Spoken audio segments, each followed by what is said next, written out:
quarter, the quarter's focus continued to remain on collections across all the products. This was principally because all the restructured loans resumed their monthly billing during the second and third quarter. We had already informed you earlier that the maximum holiday break that we gave in any of our restructured loans were only 2 or 3 months, which meant that all the restructured loans started their billing either on the second quarter or in the third quarter. And we were very keen to ensure that as the billing starts, the collection efficiency remains very strong on top of this restructured book, so that we are sure that we are having everything under our control. We are also happy to share that the largest book, which is our small business loan, continues to show very strong signs of stability and comfort. Microfinance and vehicle finance have taken a little longer to normalize. However, we are seeing collections picking up quite well from the delinquent accounts. The gross NPA slippage has been the lowest in many quarters, and the recovery continues to remain strong. The GNPA has come down to 4.39 from 4.64% of second quarter. The 1 to 90 DPD, which touched a peak of 26% in June 21, has come down to 13.5% in December. Combined with high expected collection efficiency, we believe the COVID stress on our portfolio is behind us now. Further, out of this 13.5% 1 to 90 DPD, 80% are from secured loans, giving us further comfort on ultimate recovery. The restructured portfolio was our focus, as I mentioned, for the third quarter, and I am happy to say that the portfolio is stabilizing quite well. Rohit will give further details on the same. On the liabilities, the strong performance of earlier quarters continues. We continue to open record number of new savings accounts led by our digital acquisition channel. Our video-based full KYC conversion has been rolled out, and it is helping us convert these digital accounts to full KYC, helping us create value out of these acquisitions. Our CASA has inched over the 50% level, and we will work very hard to keep it at these levels, even as our overall deposit is set for further growth. Murli will give further color on this. The NIMs at just over 9% are back to our pre-COVID levels, mainly because of lower NPA slippage and resultant reversal income. If you notice, our gross yield has been pretty steady around the 18% level. Our new business lines of used car finance and affordable housing finance are doing well and scaling up quite well. Rohit will give further details on the same. With the portfolio performance settling down well, GNP under control, lower bucket DPD is coming down, the bank is well positioned to get back to its growth story. We believe that we should be back to our pre-COVID levels of growth from the next year. On that positive note, I would like to hand over the mic to Rohit. Thank you, Vasu sir, and good morning, everybody. Rohit here. The year-to-date, year-on-year growth in advances has been at 14%, and growth on sequential quarters is at 4%. Growth could have been better, but for the conscious decision to focus on collections in October and the squalls and rains that hit Tamil Nadu in November, December has seen good disbursements. We see strong demand coming back in the small business loan segment, which contributes 45% of our book. In vehicle finance, medium and heavy commercial vehicle sales have seen a strong growth after a long time. Last quarter saw sales of 64,000 units against 50,000 units over the same period last year. Freight rates have gone up substantially, increasing the free cash flow of fleet operators. Truck utilization rates have gone up significantly, which is contributing to increased income for them. These factors are driving the replacement demand. ICRA has estimated a growth of 40 to 45% for medium and heavy commercial vehicles for this year.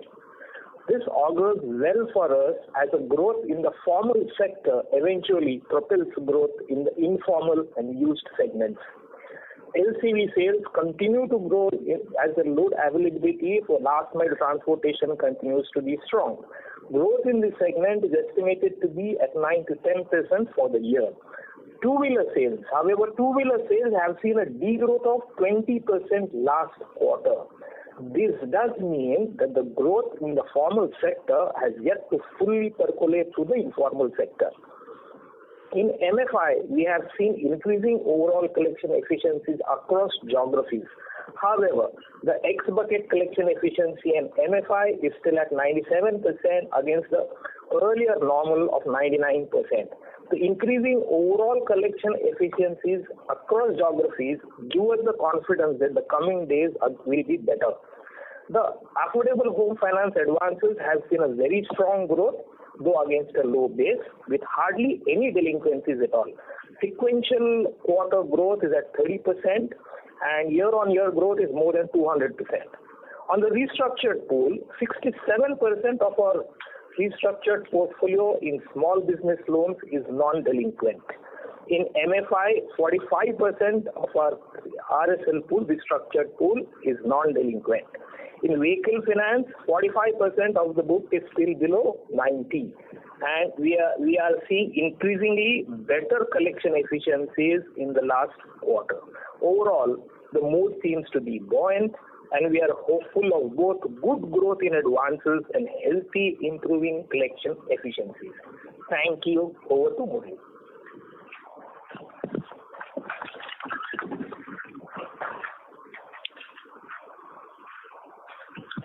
Good morning, and thank you for joining. Let me also take this opportunity.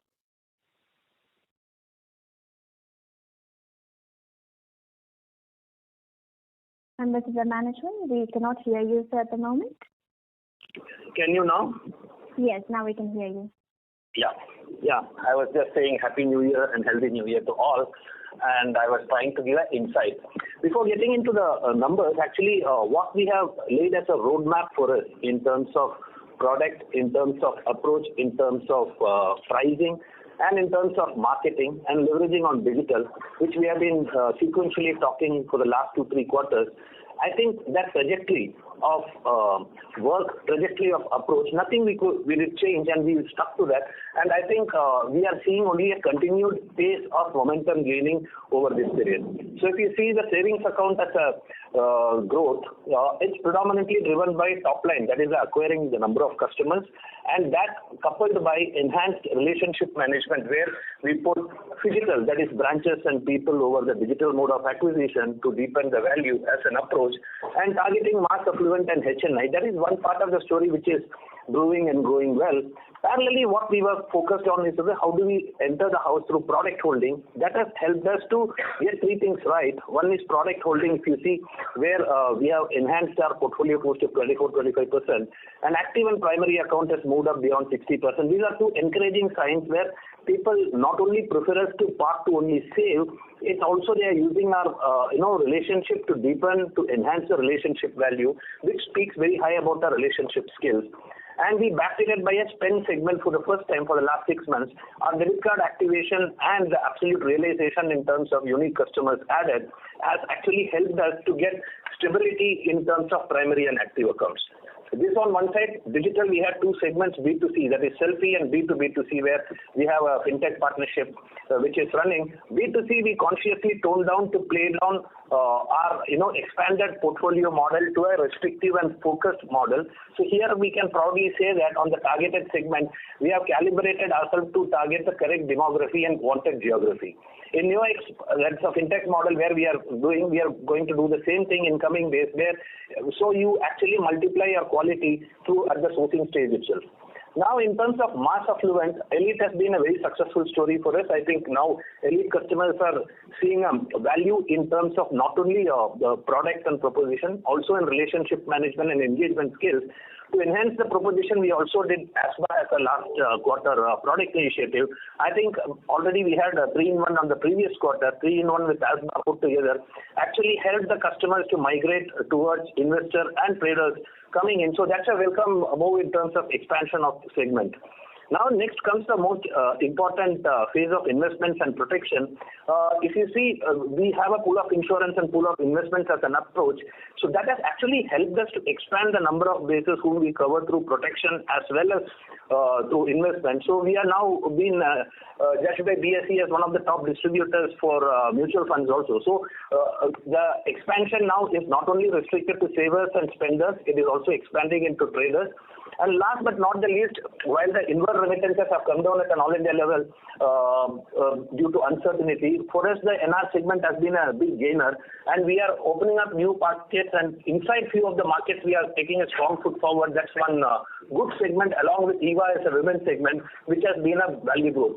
So overall, it's a good sustained momentum we could see. And most importantly on marketing, which is actually playing a very active role where we are positioning as beyond banking as a theme, and a few of our library collection of success stories which we keep putting into the stream has started attracting a lot of attention and a lot of purpose being attached towards the depositor, because they could understand we also deploy it to the deserving section. With that note, I will hand it over back to Mr. Sridhar, who is our CFO.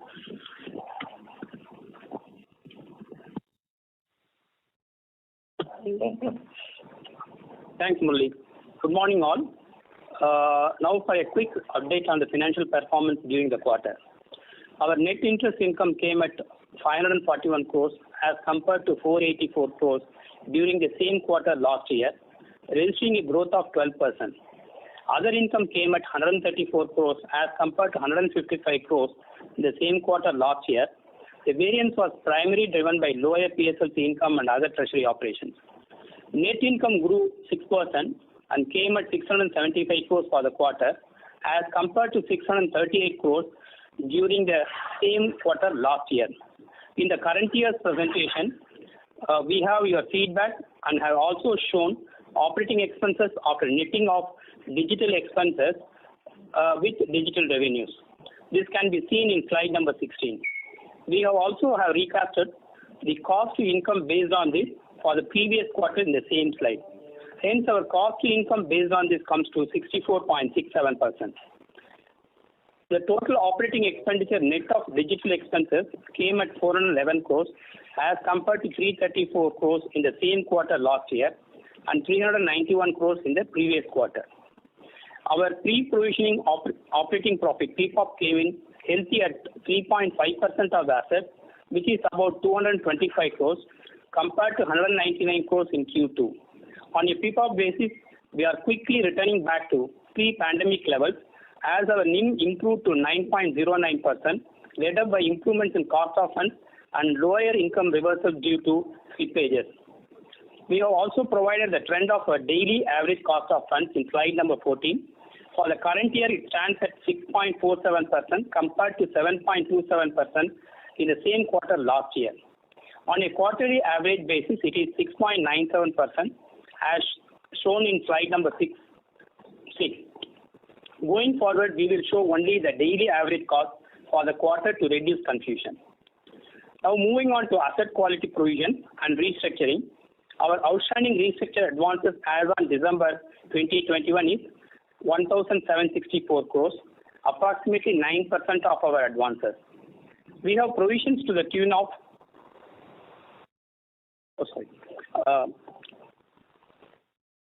we have provisions to the tune of 300 crores against this pool. During the quarter, our overall credit cost came in at 78 crores, down to 142 crores of Q2 FY22. We have also made additional provisions of rupees 28 crores toward microfinance over and above the bank's provisioning policy. Including this, now we have about 315 crores of additional provision, including floating and RFL provision. The PCR contracted to 46% despite making additional provision as we wrote off 94 crores loans during the quarter, which was 100% provided for. We expect to see the PCR to move up as our current provisioning policy had been accelerated last year. To give you some more color of how the overall 6.61% is 30-90, NPA is 4.39%, which means approximately 7% is in 1 to 30 DPD. However, in our RSL book, 46% is standard and 9% has moved to NPA. Overall delinquency at the bank level has reduced from the peak of 20% plus to current levels of 14 to 15%. We expect this to further contract if we maintain the current levels of collection. Lastly, during the quarter, the bank's ROA sharply improved to 1.7% and ROE at 12.27%. We hope to see these numbers further improves as the business environment clears up and there are no further pandemic-led disruptions. Thank you. Should we begin the call with the Q&A session, sir? Yeah, Margaret. Let's start the Q&A. Thank you very much. We will now begin the question and answer session. Anyone who wishes to ask a question may press star and 1 on the touchtone telephone. If you wish to remove yourself from the question queue, you may press star and 2. Participants are requested to use handsets while asking a question. Anyone who would like to ask a question, you may press star and 1 at this time. Ladies and gentlemen, we will wait for a moment while the question queue assembles. The first question is from the line of Digant Haria from GreenEdge Wealth. Please go ahead. Yeah, hi sir. So my question is on the small and medium business portfolio, which is our largest portfolio. So the way things are going in COVID, we would that this is a segment which should offer a lot of stress because this segment has been under stress, but our portfolio has held up quite well over maybe last 2 years. So if you can give just some color on how are we looking at growth and how did we manage so well over these last 2 years in this portfolio, because I know it's a LAP portfolio, almost 6,800 crores, but how did we manage it so well in these times? So that's my question number 1, sir. Yeah, good morning, Jitin. So I go to the Digant. Good morning, Digant. Sorry, Digant. So I go to the evolution of the small business loans. So, we started way back with microfinance. And as we kept understanding the microfinance customer, we also understood that he has many needs. And this was one particular need where we could help him grow his business. He could become an entrepreneur. He could, employ people in his whatever small shop or a small business activity, and that helped us in growing the book. So the whole evolution started because we started understanding customers. So that has helped us in very good state because all our business, about 98% of our business is sourced directly. We go to the customer and source that business. So that has really helped us in, increasing the book. Now, as you said, what is the plans for scale up? So currently, if you look at it, most of our business comes out of Tamil Nadu, but we are more focused now in getting business volumes up in the other states of Maharashtra, Gujarat, APTG. So basically, most of our business comes in South, and we are looking at non-South geographies to scale this business up. Does this answer your question, Digant? Sir, a little bit. I just wanted to say this, that, even your competitors like, say, a 5-Star Finance or an Equitas Finance, they've all been doing this business in Tamil Nadu, and that part of the portfolio has held well for almost everyone. But how easy would it be to replicate this whole thing outside Tamil Nadu? Because I believe this is still a people-intensive business where your loan officers need to be on the ground, check the customers twice, thrice, and so on. So just wanted to know that part, that, is it scalable outside Tamil Nadu also? See, today a very significant portion comes out of Maharashtra also. So we have already scaled up in Maharashtra. Where we need to scale up is in further geographies. In West is Gujarat, Madhya Pradesh.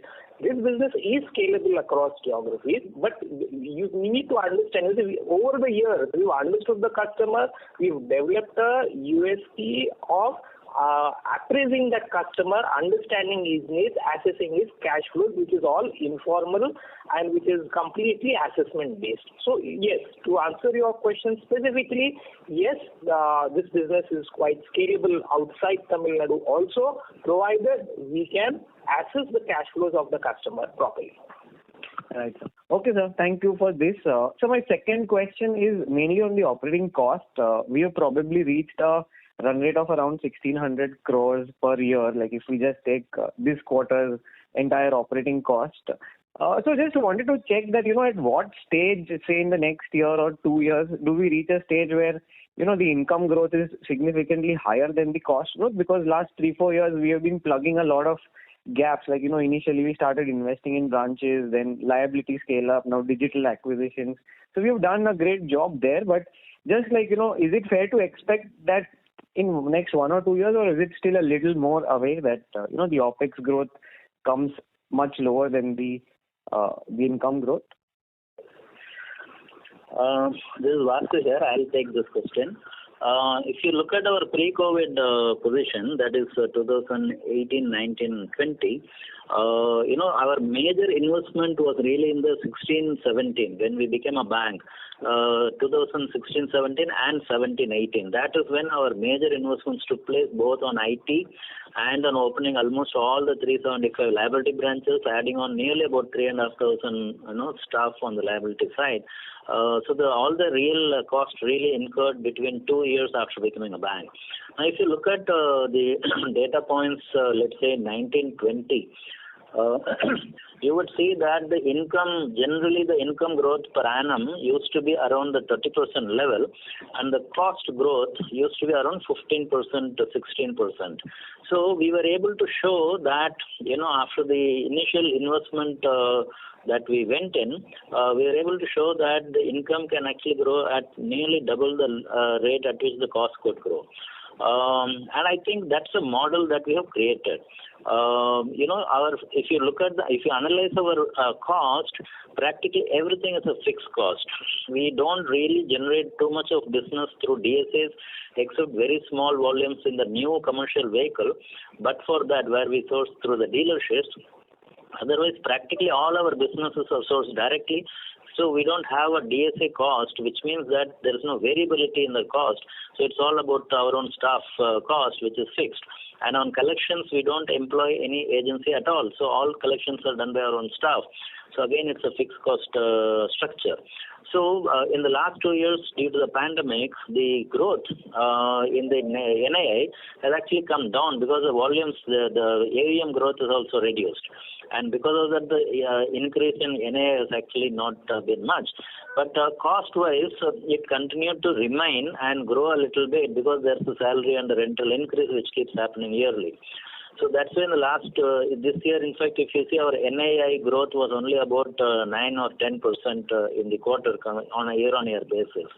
But going forward, as Rohit was mentioning, that the portfolio is now quite stable, and hopefully I am assuming that the COVID is more or less something that's behind us. At least we have learned to live with it. We have learned to manage it now, I believe, and so we should look for getting back to our pre-COVID levels of growth. And when we do that, then we will again see that the NII growth vis-a-vis cost growth should be back to our earlier levels, as I mentioned. And from a further investment perspective, if you look at it, we do have 390 branches now on the liability side, and more than about 450 odd branches on the asset side. And now there has been increasingly a large amount of effort being put in by the team to try and make liability available at asset branches and vice versa. And so we will continue to expand by ensuring that all the products are available at more and more of the branches, which itself is an expansion from a geography perspective. We will continue to add branches, but it may not be very significant. Growth in branches may not be necessarily a very significant driver of our volume growth. While we will continue to add branches here and there from a strategic perspective. But we will continue to add people, both on liabilities, where we have seen an extremely good traction on the relationship management team. We have seen a very strong growth in terms of the deepening of accounts which are mapped to the RMs in the bank. So that's one area. The VRM, the Virtual Relationship Management team, which has also done an extremely good job over the last 2 years of pandemic. That's again an area where we want to expand that team, VRM team. These are things which will help us deepen the value from accounts which are sourced digitally. And on the asset side, we will continue to keep adding largely the field staff, be it the sales principally and to some extent collection. So this kind of a little bit of growth will be there in cost. But our NII growth is what we should be really focusing on, and I think that should come back to the pre-COVID levels very shortly. Right, sir. Thank you so much for this detailed explanation. So just like summarizing your point is that maybe costs will continue to grow at 15% because we are investing, but the moment growth is back, the NII line will exceed the cost significantly. So Exactly. That's the whole point. got it, sir. Thank you so much. I'm done with my question. Thank you. The next question is from the line of Amit Nanavati from Nomura. Please go ahead. Yeah, hi, sir. Question firstly on the asset quality part. Your ex-bucket collection efficiency, if I compare it with September, has come off. So just wanted to understand the movement here. Is it because the billing for the restructured book has started happening and that gets consolidated here, or if there is any underlying stress that we are seeing incrementally? So, good morning, Rohit here. So, collection efficiencies across have gone up. You are asking about X-bucket specifically. Yeah. X-bucket collection efficiencies. As I said, as I mentioned in my opening notes also, except microfinance, which is, at 97 against a normal of 99. Across, small business loans are at 98%. And then your vehicle finance has also moved from 93 to 95%.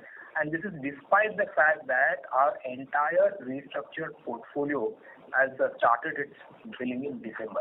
Because we had given only a moratorium of 2 to 3 months.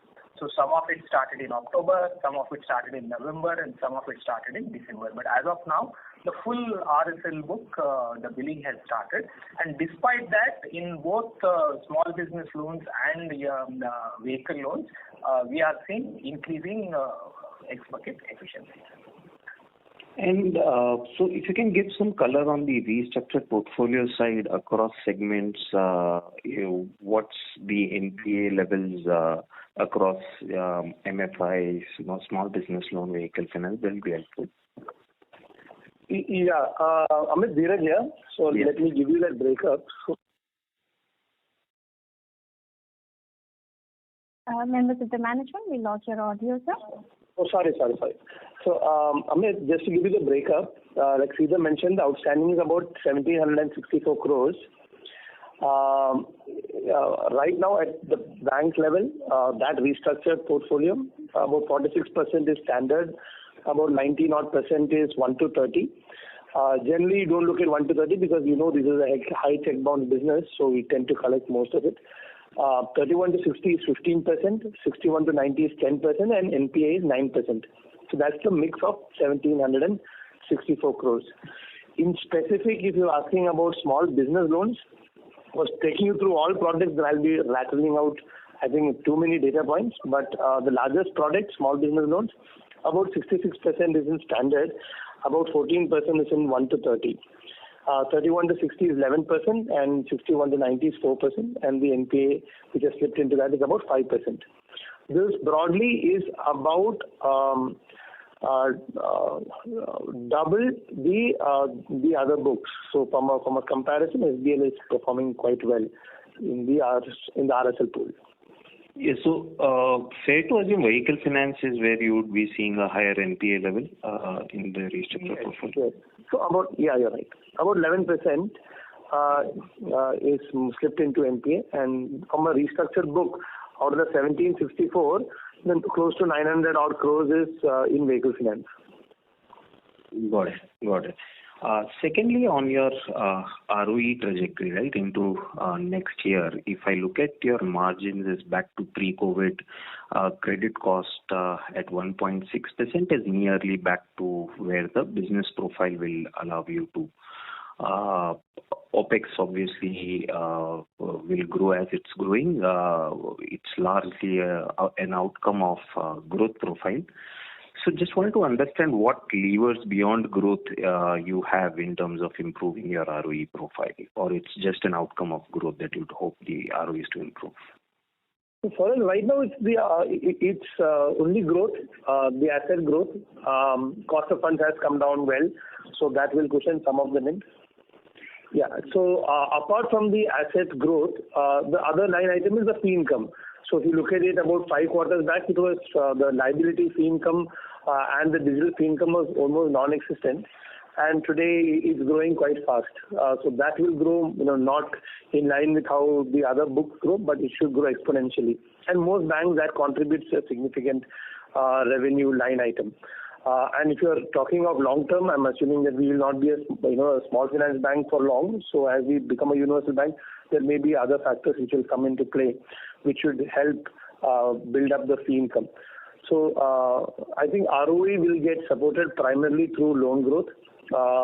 Second would be the fee income coming from our existing liability channels, and I think the third one would be if and when we convert into a universal bank. Got it. That's it from my side. Thank you. Yeah, thanks, Amit. Thank you. The next question is from the line of Harsh Shah from Dimensional Securities. Please go ahead. Hello. Yes, so we can. Okay, can you speak a bit louder or come closer to the phone, Harsh? We cannot hear you very well. Is this better now? Yes, thank you. Yeah. So coming back to the point on our operating expenses, if I look at YOY comparison, we have gone up from 150 crore to almost 210 crore. Now, if I look at the presentation of last 3 to 4 quarters, the banking outlets which we refer has remained stable at 861. So just wanted to understand that where actually are we spending this amount, because this is nearly 30% increase. So number one, on OPEX side, number two, even on digital spends, when we talk about spends on technology or digital, what exactly are we spending on, and if it is, and why are we not capitalizing it? So just wanted to understand that. I'll take the digital part first. So we have, when we say digital, these are all business-related expenses. So if you are earning 10 rupees, 8 rupees is passed on to digital, to our partners. So either if it is on the prepaid side or on the ATM or the micro ATM side, and there is or the FASTag side, all of those partners tend to take about 80%. So that is, and then lastly, the marketing expense, I think that Murali had spoken about. When we talk about our selfie, we've ramped up how we acquire customers digitally. So that involves a lot of online advertising and online marketing. So these are some of the spends which come in from the digital space. The other digital expense, which is actually captured within our OPEX, is more from, I would say, digitization. So some of the large, I would say, investments, large projects we are running is on we are revamping our loan origination system. We are revamping our entire CRM from a sales and service perspective. We are putting a state-of-the-art platform. We are embarked on an enterprise data warehouse to help us on the analytics journey, especially in AI and ML. So those are some of the large projects we have taken up, which is also coming in the OPEX, either in the form of a capital expenditure or in terms of a revenue expenditure. So these are some of it. But it is not on branch additions, you're right. The branch count has not materially moved. We have opened a few branches. I think Murali had spoken about it in last quarter in Kerala. But those really won't move the needle. On the OPEX, the other color is, I think what Vasu had touched, the last almost 18 months, the manpower we have invested in, apart from the housing, which I think we again mentioned that last quarter, about 200 odd people, which are on front line, which is actually being put on productive use, which is why the housing portfolio is growing. The remaining team is broadly not doing origination because we deployed them from a collection perspective. So some of those strengthening is what we did, even as the pandemic focus on collections and additional manpower was put there. And as and when we switch on the growth mode, which is likely to happen from this quarter, they will get redeployed to frontline staff, and then they start helping in origination. So there is also some bit of that operating leverage which will come in. So that's the color of the operating expenses we are sitting on. So one line item, we have employee expenses, which has gone up from 205 crore to 240 crore YOY. So that you explained that the employee count has increased. So below that, if I look at other expenses, it has gone up from 110 to 152 crore. That's like 40% YOY increase. So my question is, where is that 40% increase coming from? If our branch count is almost same YOY, then what is leading to a 40% jump in expense? And this is X technology, as mentioned in your slide 16. This is Sridharan here. Yeah. See, in addition to the employee expenses, which has gone up from 204 to 240 compared to last quarter, there are other expenses which MD mentioned. That is, the rent expenses have gone up because of the incremental increase and other things. And also the technology expenses, it is almost because the AMCs are coming and it's all 5-year-old and other things, which you invested 5 years ago and other things. So on that account, the revenue expenses are all up. Almost, the IT expenses, is 70-75% more than the spent in the last year, the same quarter actually. Also, the rest of the other expenses, if you look at, they are moving along with the business actually. And as we mentioned, most of the expenses are almost fixed actually. Yeah, I understand it's but 40% because I'm referring to expenses without technology. As you have mentioned in slide 16, you have mentioned this is excluding of digital expenses. So a jump of 40% is something which is very high. I mean, rent expense would increase by 5, 6, 7%, but 40% jump is something which I'm not able to interpret. I mean, where is that increase coming from? Because employee expense has been explained in separate line item. That I buy your point that you have increased in count. Digital expenses you have excluded from this other expenses, but this 110 going to 152, 40%, because our loan book has grown by 11-12%, but other expenses has grown up by 40%.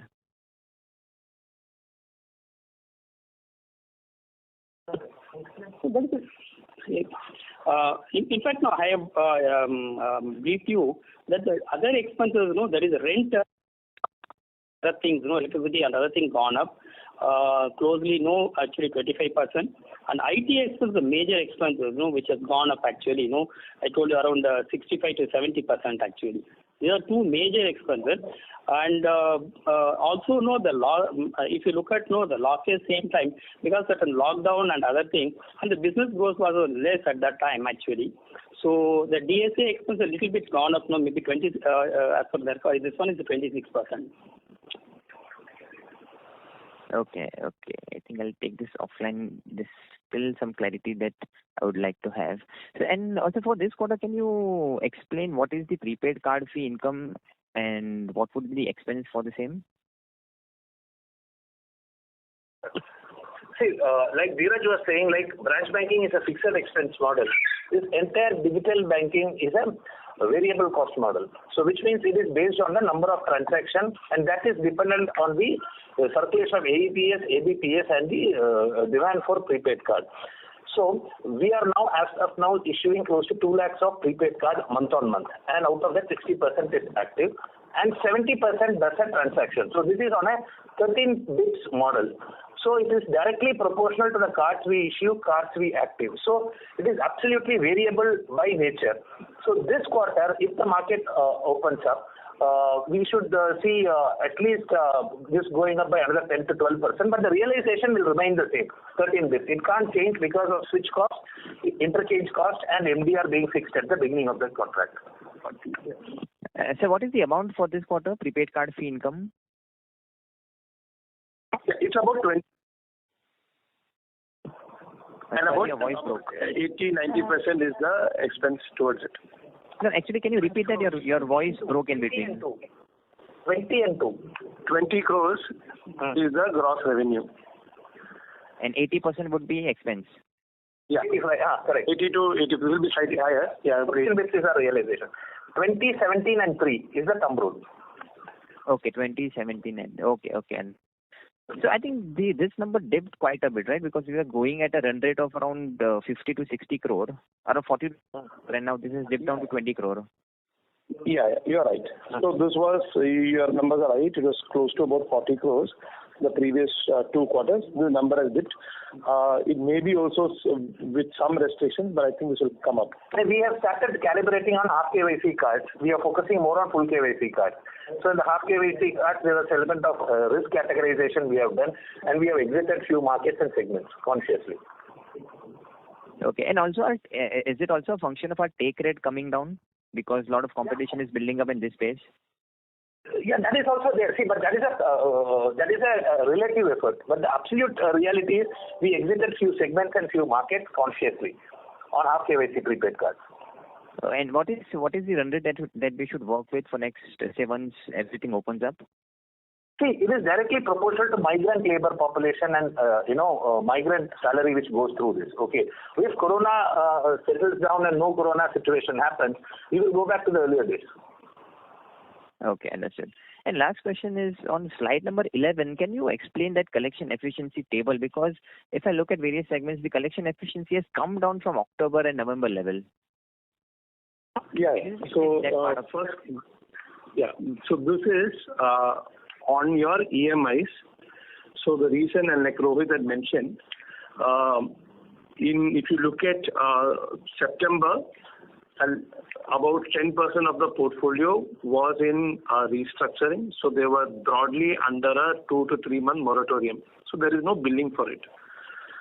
So as October, November, December came up, more and more of these restructured loans come for billing, because the moratorium, like I said, is billing 1 to 3 months. So as the restructured book came for billing, and we've shared how the restructured book performance is, so it's lower than the non-restructured book. Hence, the collection efficiency started to dip. This collection efficiency is including the restructured book. Okay, sure, understood. Thank you so much. Thanks. Thank you. The next question is from the line of Renish Hareshbhai Bhuva from ICICI Securities. Please go ahead. Yeah, and congrats on a great set of numbers, sir. So just first question is on the credit cost part. So is it fair to assume that Q3 annualized credit costs should be sustainable in FY23? I mean, considering the customer behavior in the restricted portfolio. So we've given a credit cost guidance of 2.5%. At this point in time, I think we'll stick to that 2.5% overall for the year. No, I'm talking about FY23. Oh, sorry, FY23. We are hoping that it should start normalizing, and our normal range is between 1.25, 1.5. So, and then I think that should be next year. Medium term, I think with the portfolio also moving to products like housing and more prime, we should then finally settle at 1%. Got it, sir. And so just last question is on the CASA front, especially on the saving rate. So our peak CASA rate between 5 to 50 lakh is at around 7%, versus peak TD rate at 6%. And we have already witnessed, the interest rate benefit playing through the increased CASA ratio. So when do we see rationalizing rates, with the TD rates on the staff front?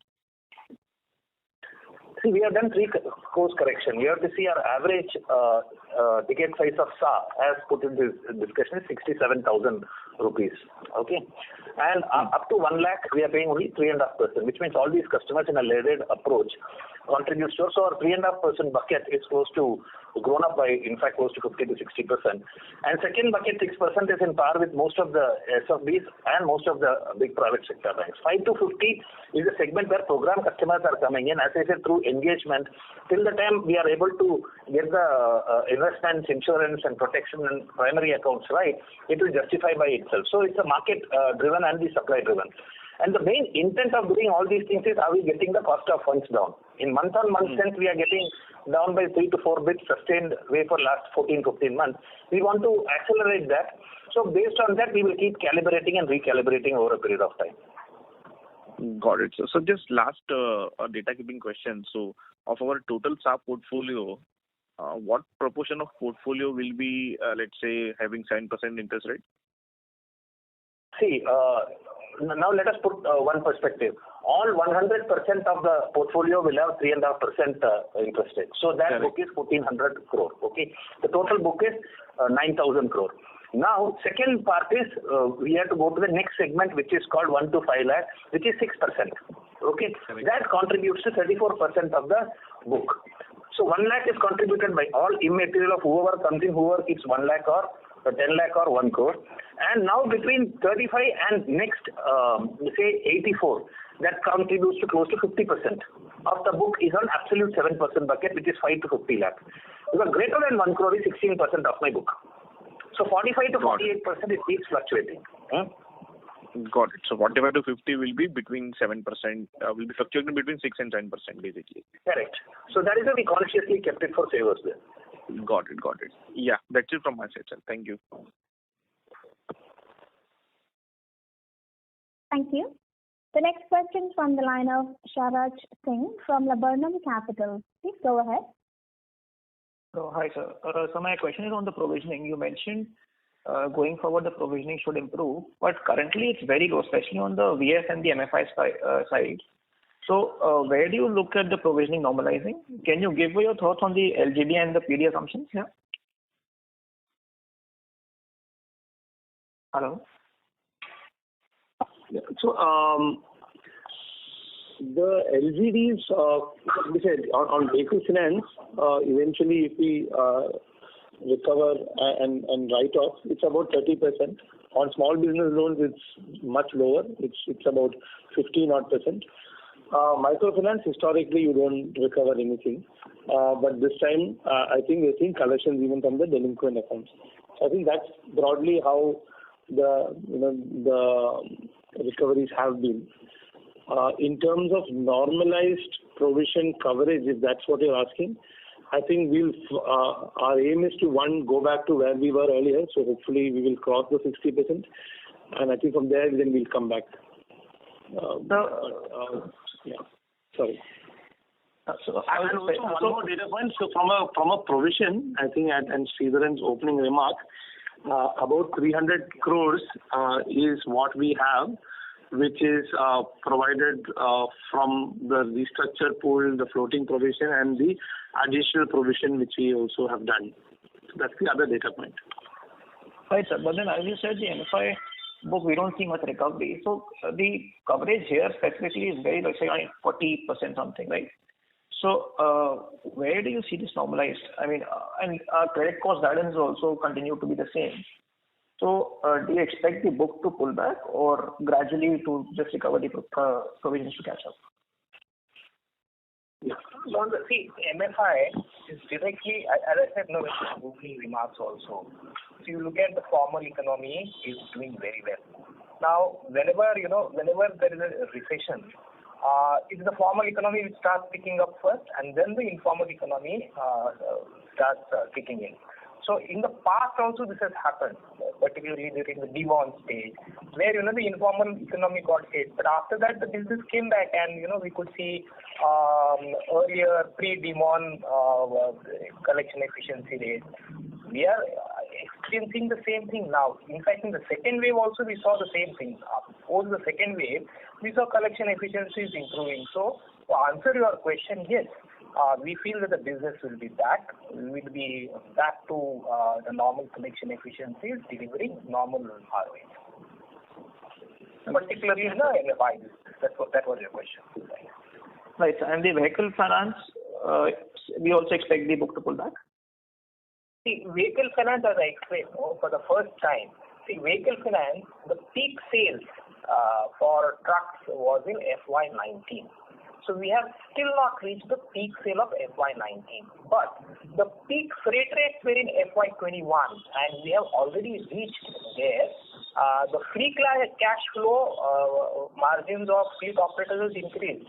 So what has happened is, automatically when replacement demand starts, there definitely is a lot of activity in the used vehicle segment also. So obviously, as business picks up, collection pick up. So the second point is, earlier, load availability itself was a question.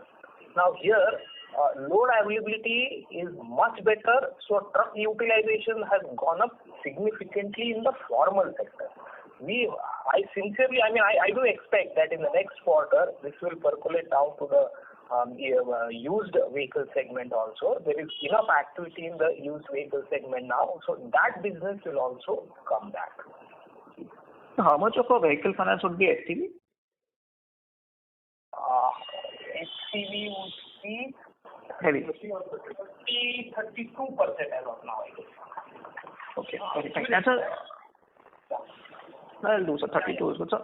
And in the MFI space, do you see some, given the competition has gone down, a couple of competitors have come under stress, so can we expect some accelerated growth here? And the economy pick up? See, the MFI business is different business. You can definitely grow that business, but there, the focus should be on discipline, which is maintaining your center meetings.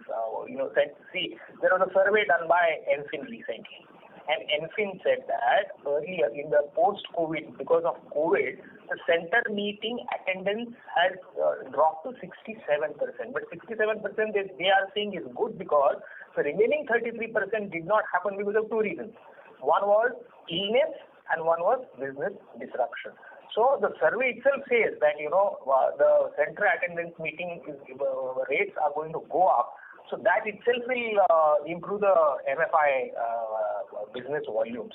So volume is not an issue in MFI. It's just that we need to ensure that, we need to continuously assess whether the parameters are good, whether the collection efficiencies are good. As formal economy keeps kicking in, the benefits will percolate down to the informal economy, and the business will be BAU. Does it answer? So are we looking to grow this book then at a increased pace, or we'll be conservative and stick to the slower growth seen in the recent past? Hello. So yes, we will grow the book, but we will always, we have already indicated earlier also that it will be, 7% of the 15% of the total book. Right. We will keep it at 15% of the total book, despite the fact that there is enough potential for us to grow more than that. And that's a conscious call. Okay. And sir, can you give us some timelines on the merger? I mean, any update on that?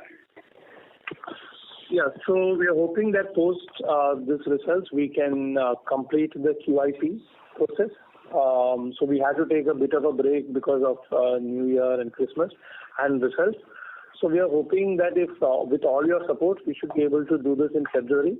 And if we close this in February, then we are looking at completing the reverse merger by December of 2022. December of 2022, sir? Yes. Okay. And so one last question I missed. I missed one question, if I can just answer. In the vehicle finance space, there is increased competition as from what we could understand. So what are the sectors that we focus on? What are the strategy to here in the vehicle finance space? So you asked me the composition of HCVs. The exact data point in HCVs is just 25% of the advances. Okay. That was one question you had asked me. Right. Secondly, you're asking me what is the roadmap ahead? Yes. Right. Yeah. So the used commercial vehicle space itself is a humongous space. As you know, there are very few players here because it's a very difficult business to be in. So our focus is obviously to grow the used commercial vehicle. In used commercial vehicle, we have focused primarily on used LCVs and used small commercial vehicle.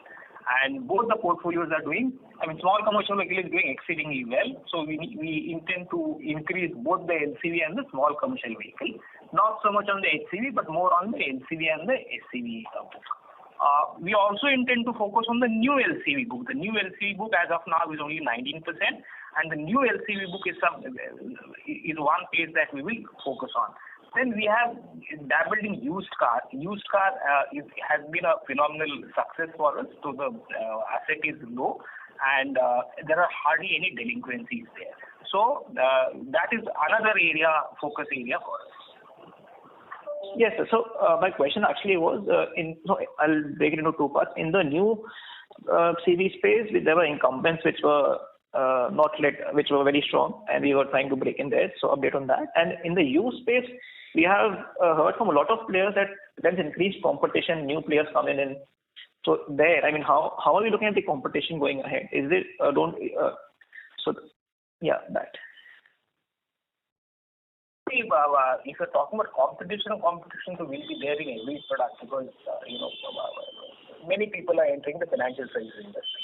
What augurs well for us is we already have a distribution, we already have a customer base, and we've been in the used space for a long time. That gives us ample opportunity to go into the new space also, because a lot of our existing customers, as they mature, they go in for new vehicles, and that itself gives us a huge replacement demand. So I think we are well poised to take that growth in new LCVs, used cars, and the used CV segment. We have in the new small commercial vehicle, we already have a 7% market share. So that's one space where we are quite dominant. So new small commercial vehicle, is it some specific OEMs or the overall market we have a 7% share? Yeah, basically in Tata. Okay, sir. Okay, thank you, sir. That'll be all. Thank you so much. Thank you.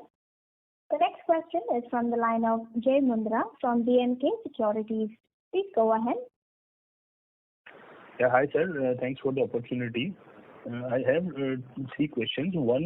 Two are data keeping questions. So first is, out of your restructuring book of 1764 crore, if you can give, I think you mentioned about 900 crores is from vehicle finance, but can you also specify about SBL and MFI? Yeah. So microfinance is about 340.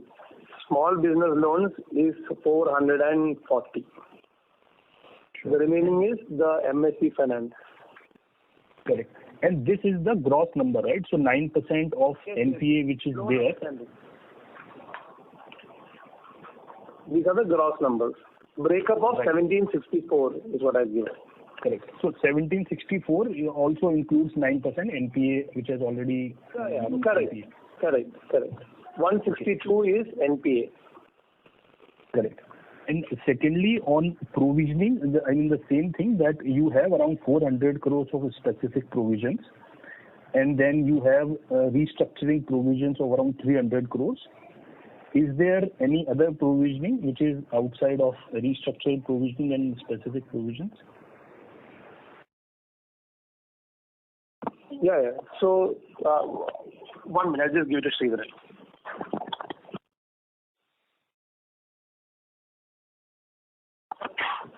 Sridharan here. Over and above the normal provision, we have 202 crores on restructuring provision, and we have a floating provision of 19, and the balance of around 94 crores or something in the over and above the IRAC provisioning, which I have included in my, in fact, I included in my introductory part.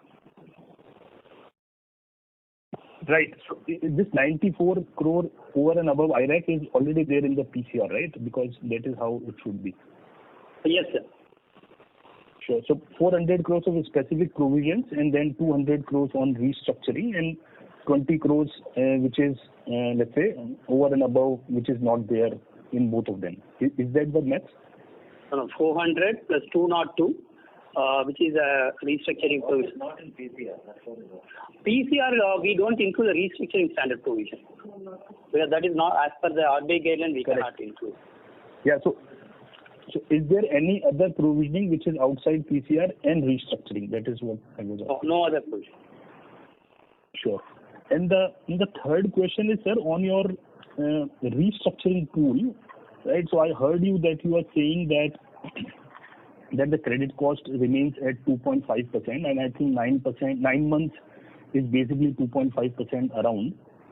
And while this pool, clearly these customers had slightly weaker profile, and they were already given 2-3 months of moratorium, and this pool is clearly delaying payment by, let's say, 1 to 2 months, 37% of them. So how confident are you regarding the credit cost from slippages and credit cost from this pool, even from near-term perspective? And in that context, do you think your policy of 90 days moratorium max was slightly stringent, or slightly more extra conservative? See, I can only tell you that, the trend that we see today in both X bucket as well as 1 to 90 DPD is good across businesses. I mean, we are seeing a reduction in 1 to 90 DPD bucket. So that gives us a comfort that, despite the fact that some of the RSL groups, particularly in vehicle finance, is in some buckets, that collection is happening and the credit cost will be lower. That is the intent. That is what gives us confidence. Secondly, in the vehicle finance, as I said, as the economy improves and benefits keep trickling into the used segment, we'll be able to get better realization in sale of used trucks. So that is the second point which gives us confidence that credit cost will improve.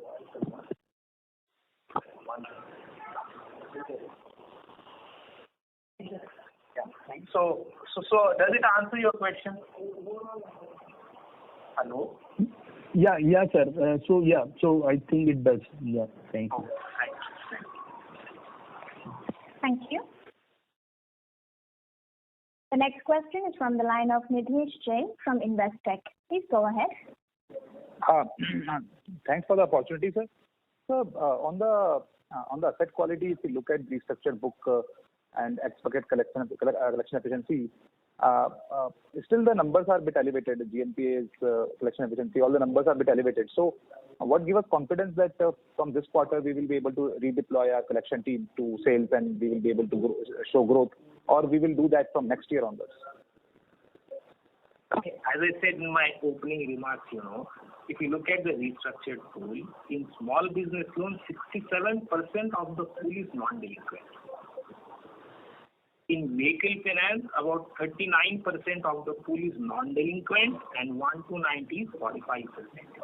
In microfinance, about 45% of the pool is non-delinquent. So this is one reason, immediately how does the pool behave. So despite the fact that the NPA started collection, a lot of customers are paying. So that is why I'm saying that the pool might behave better. This is one. Secondly, when we look at collection efficiencies in the higher bucket, there also we see that despite the fact that customers are in buckets, particularly in vehicle finance, they're at least paying us 1 EMI, 2 EMI, so it's moving. It's not deteriorating, it's improving. So this is the second reason why it gives us the confidence that collection efficiencies in the restructured pool will be better. And the redeployment will be calibrated. It is not one day that they will have no collection scheme and they're all in the front line. So it will be calibrated, and we also have a fairly strong collection vertical, which in our assessment can take care of the current overdue in terms of number of customers. Secondly, whenever there is a issue on the collection side, what we have seen that our incremental growth tends to suffer because we need to redeploy people from sales to collection, despite we are having almost 17,000 people in the organization. So if let's say we would have reported strong growth in this quarter, all our numbers like profitability, GNPA would have looked much better.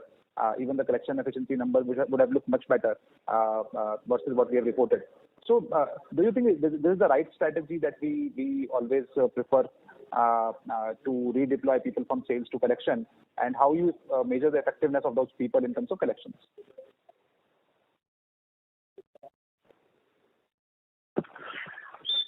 I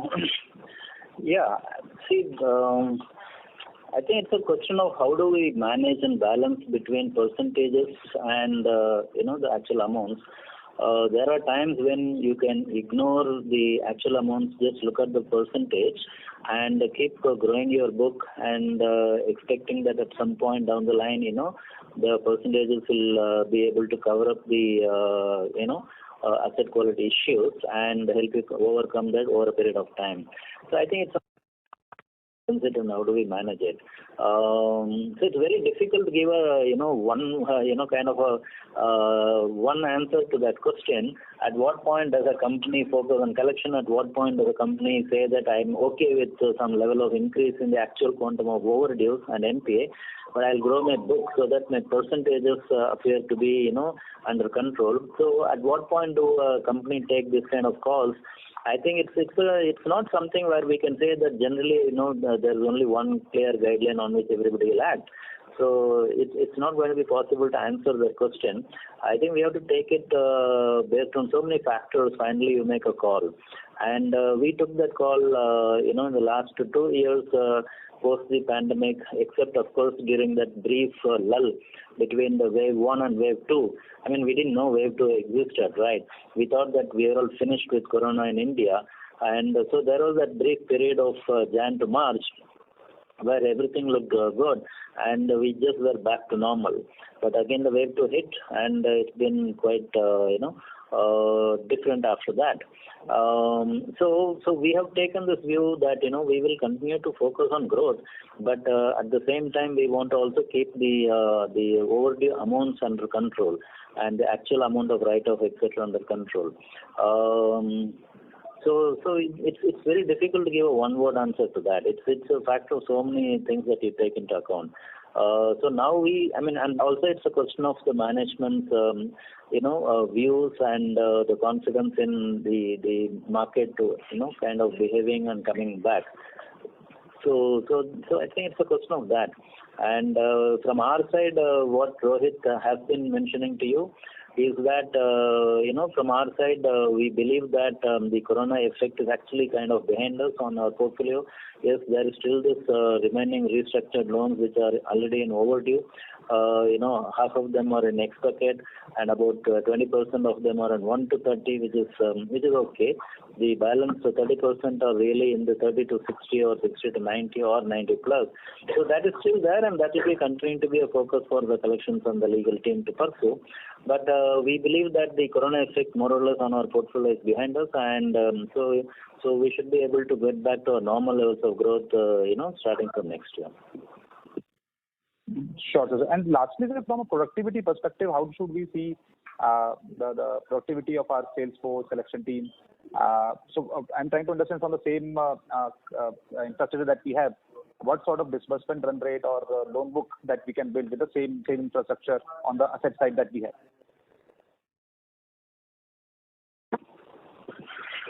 Yes, you are right. Productivity is a focus area for us, and we have benchmarks for productivity, and every month we monitor those benchmarks for productivity, and this will be one of our focus areas of improving that productivity as we go along. So you are right. That is a focus area for us. Yes. Sure. So I was just trying to understand whether we are running at 60% capacity, 50% capacity, or if we want to grow, let's say, disbursement by 50%, we have to add 50% more people. That's what I was trying to understand, if that's possible to answer. We are at about 85% capacity, and as we keep deploying people, as the business grows, that the additional need will be fulfilled. Yeah. Understood. Thank you, sir. That's it from my side. Thanks. Thank you. The next question is from the line of Abhishek Murarka from HSBC. Please go ahead. Yeah, hello. Thanks for taking my question. So my first question is just on disbursements. If you can give a bit of a trend that you have been seeing in January, and just approximately how much of the sales which have been put into collection have been redeployed or sent back to sales. So just to try to get an understanding of how this trajectory is behaving now.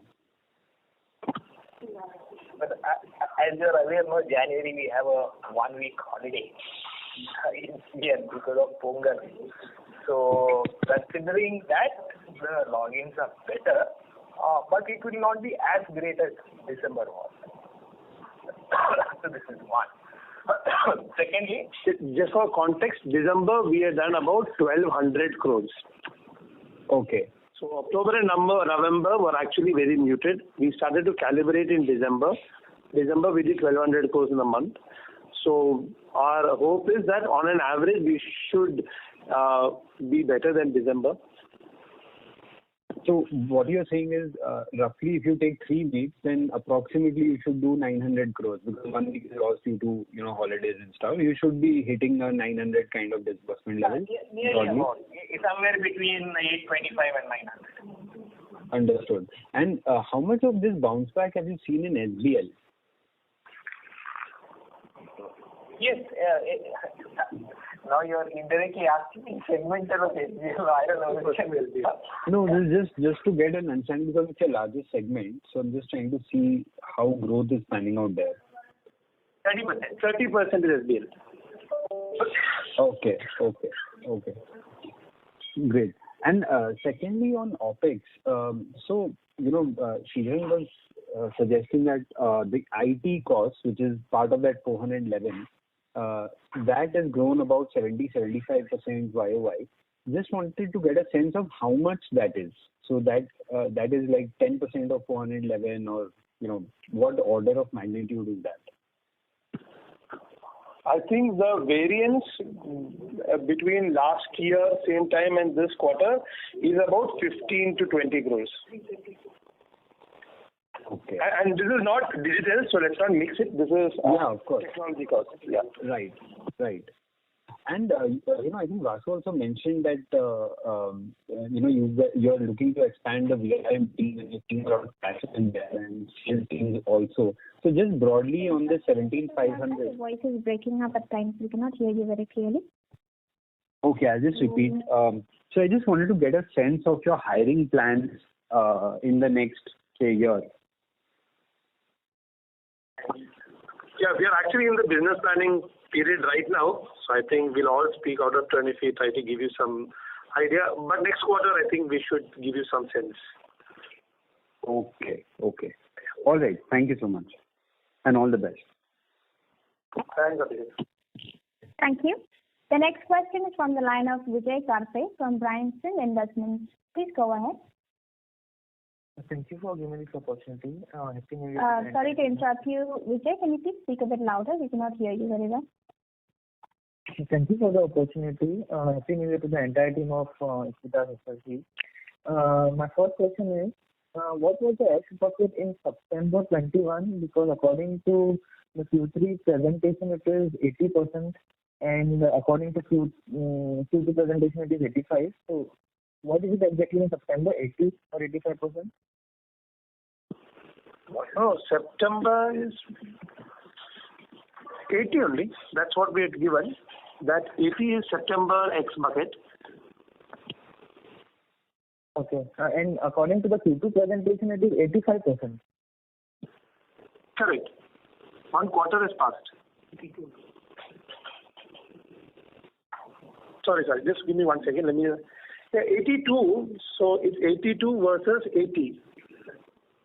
Yes, I understand that, but it was mentioned that in September it was 85 in the Q2 presentation. Oh, sorry. In the Q2 presentation, it was mentioned as 85 is what you're saying. Yes. Okay, let me just check that. Sorry. Do you want me to give the page number? No, it's fine. Let's check this and come back. Okay. Yeah. My next question is, so how much of the write-off was in the NF segment, and do we see any major write-offs in the future?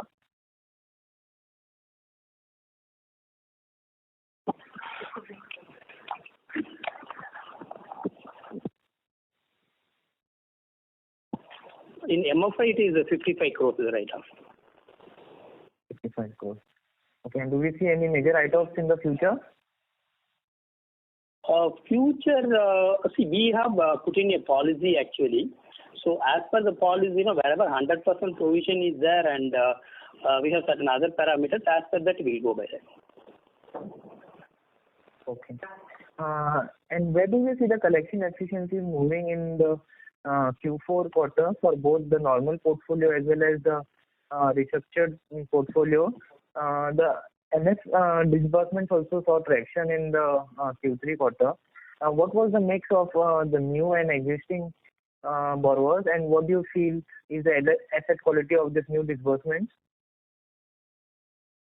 I don't have a breakup of the used and existing, for the new and existing customers in MF. You are asking me about where the collection efficiencies will be. So as I said, our current collection efficiency in MF is 97%. Our normal collection efficiency used to be 99%. But when we see the collection efficiencies across geography, which means in each state, we find that the collection efficiencies across states, overall collection efficiencies has improved, which means our ex-bucket collection efficiency in MFI will definitely be higher than 97%. It might not touch 99% immediately, but it will definitely be higher than 97%. That is our expectation. Okay, got it. Our disbursements were also impacted during the quarter. How much was this attributed to deploying the sales team to the collections, and also how much is attributed to the floods that happened during the quarter?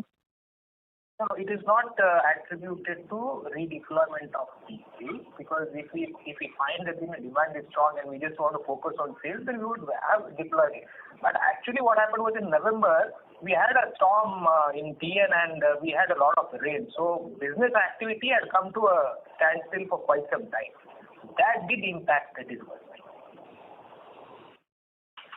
Okay. And lastly, I think we have made some changes to our savings account segmentation. Earlier, we used to keep them 1 lakh and below, and the rest of the rates were for 1 lakh and above. So I think we have made some changes over there. Less than 1 lakh, between 1 to 5, and between 5 to 50 lakhs. So how much will this help us reduce our funding costs over here on the savings account side? And that is one. And the second question is, I think we have seen a good fall in the MF AUM. Why is it so? Two things. First is, we have now categorized based on mass affluent and HNI. So that is why 0 to 1, 1 to 5, and greater than 5 to 50. It is categorically decided between product and program. Earlier, we kept only a value as a program, that is everything above 1 lakh is 7%. Right? So we have consciously done that so that it helps us to reduce overall in a yearly sense by 24 to 28 bits, depending upon which cycle you are catching up. That is on that. Second, it is not fall in AUM. It needs to be corrected. It should be 139 moving up to 170. So we will correct that and we will reproduce it for you. Great. Thank you so much. Thank you. The next question is from the line of Abhijit Sakhare from Kotak Securities. Please go ahead. Yeah, all questions are answered, but I just wanted to check the two pie charts on slide 24 on savings and TD. That's identical as the previous quarter. So just wanted to confirm that. That's okay. Yeah. Identical in the sense we'll just double check that, and then we'll update the PPT if there's a mistake in it. Great. Thanks a lot. Thank you. The next question is from the line of Harish from Harish Ravinathan Family Office. Please go ahead. Thank you. I just have one question on the universal bank license. So where are we on the application, if you can give any update? And secondly, getting the license, how will it change our strategy or focus as a bank? Thank you. See, as per the SFB guidelines of RBI, up to 5 years we have to be an SFB. After that, it is not an automatic upgrade to universal bank license. After that, we have to apply and it has to be approved by RBI based on the regulatory comfort. That's the guideline of SFBs. So we have completed our 5 years. So we are in discussion with RBI, and as and when they allow us to apply, then we will be applying. So right now we are not in a position to really talk of timelines. But the second question is something that we can clearly talk about, that as and when we get a universal bank license, it actually will not really mean any change as far as the business model is concerned. We are very comfortable with the model that we have got so far. We have created. It's a very strong, stable, and robust model. We can really build a good amount of volume on top of the model that we have created. We are distributed presence in products. distributed presence in customer segments, and a very strong liability traction that we have been able to see to support the asset growth. So we are very comfortable with the model that we have got, including the fact that a significant part of our loans are to the informal economic customers, where the unmet demand continues to remain very large and not an easy area to lend. And we have been able to establish a good amount of capability to lend and collect from that segment. So I think we have built a good amount of moat in many of the business lines we are in. And so whenever we become a universal bank, I don't think that's really going to change our model in any significant way. Thank you. Thank you. Ladies and gentlemen, due to time constraints, that was the last question for today. I now hand the conference over to Mr. P.N. Vasudevan for his closing comments. Thank you all for joining us, and it's been an hour and a half, pretty long marathon session. Thank you for staying with us and asking us all these questions. It always helps us to sharpen ourselves and improve ourselves the more and more you ask us. So please continue to ask us as many searching and strong and searching questions that you can. Please go ahead and keep asking us. It will always help us strengthen ourselves. Thank you so much, and wishing you all the very best. Bye. Thank you. On behalf of Equitas Small Finance Bank Limited, that concludes this conference. Thank you for joining us. Thank you. On behalf of Equitas Small Finance Bank Limited, that concludes this conference. Thank you for joining us, and you may now disconnect your lines.